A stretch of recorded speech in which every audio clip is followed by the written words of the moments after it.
Hey everybody, this is Leo here at discoveringfatherhood.com. So thank you for joining me for this Gospel Dad video. We have a really cool gospel this week and I'm going to let you read it so you can do that on your own. But this comes from the 10th chapter of John. Jesus is speaking in this parable and he's sharing with his disciples about what a shepherd does. And he speaks of himself as being this gatekeeper for the sheep, and that the sheep know him and the sheep follow him. They hear his voice and they follow him, and they recognize his voice against the voice of others that they encounter.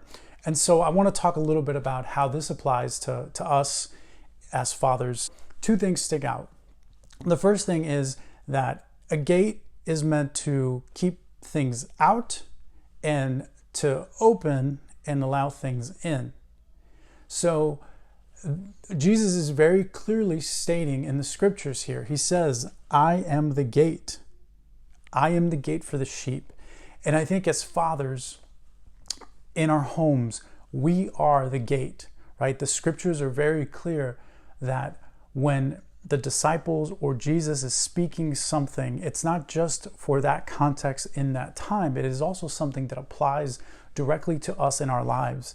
And so I think very clearly Jesus is stating here that we are the gate, that you and I as the fathers, as the husbands of our homes, are the ones where the buck stops, right? We are the ones that allow things to come in, and we are the ones that keep things out. What are the things that you and I need to keep out of our family's life so that our families can grow physically, emotionally, spiritually, and intellectually in a good way? A couple things that come to mind. The first thing would be anything that is destructive to the culture that you're creating in your home.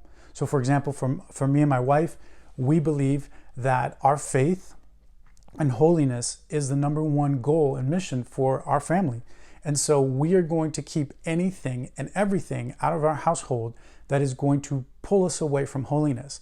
And that could be television shows, that could be music that has inappropriate lyrics, it could be books that do not highlight the good, or just thoughts and ideas or bad habits. It doesn't necessarily have to be physical things.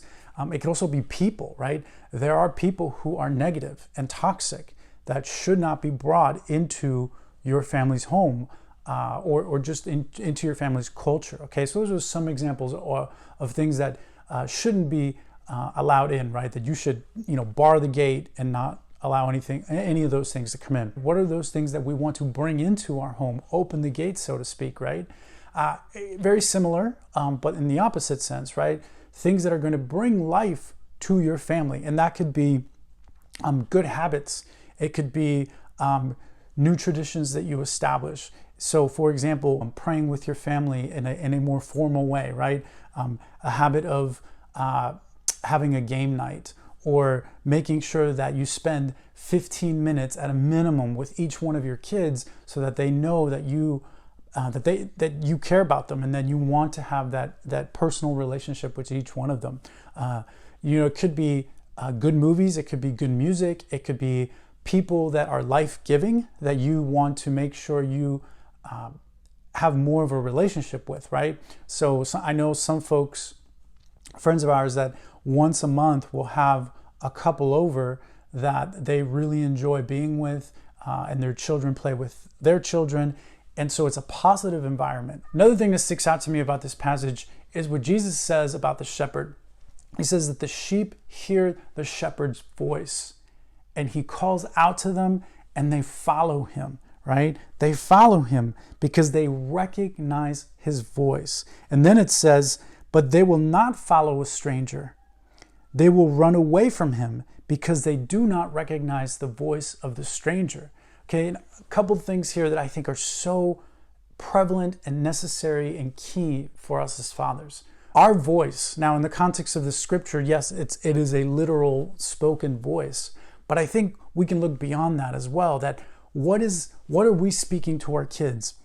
Are we speaking truth to them? Are we speaking words that are going to inspire them, that are going to motivate them to become the people that they're called to be, who God designed them to be, right? What is the words that we're speaking to them and to our family in general, right? And they need to hear those true words from us, right? Not just you as a husband and as a father, from your wife as well, but I think as men, we have a primary responsibility to lead our household, right? And so those words that you speak are absolutely necessary, because here's the thing. It's not a matter of if, but a matter of when they will hear other voices. And those other voices are going to come from outside of your home. And they're not all necessarily going to be bad, but there will be false shepherds, so to speak, that are going to try to guide your children on wrong paths, okay? And so your children need to absolutely 100% make a distinction between the voice of truth and the voice of evil, the stranger, right? When your kids hear those negative messages, those messages that tell them that they're not good enough, that they're only attractive if they wear certain revealing clothing, or that if they don't do this, then they're a failure in the eyes of the world. Those voices are going to speak to them. And if you communicate with them, speak to them the truth, they will be able to distinguish between the false shepherd and the true shepherd. The last thing I like to point out from this scripture is probably one of my favorite verses in the entire scriptures, and it's John 10:10. Jesus says, I have come so that they may have life and have it in abundance. Okay? I don't think there's any father on the face of the planet that does not want to bring life to their children and to have it so that they can have an abundant life, right? And I don't necessarily just speak here from physical point of view, right?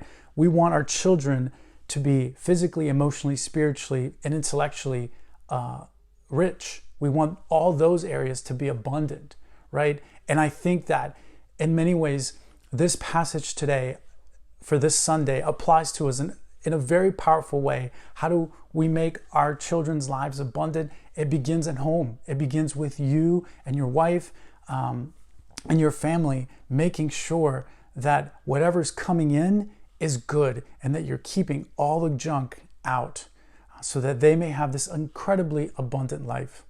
So my brothers, I pray that this video challenges you, but also inspires you to live and to reach and to seek this abundant life that God is calling us to, and that you and I may be those shepherds who are guiding our families to do what they need to do. Have a great day. God bless.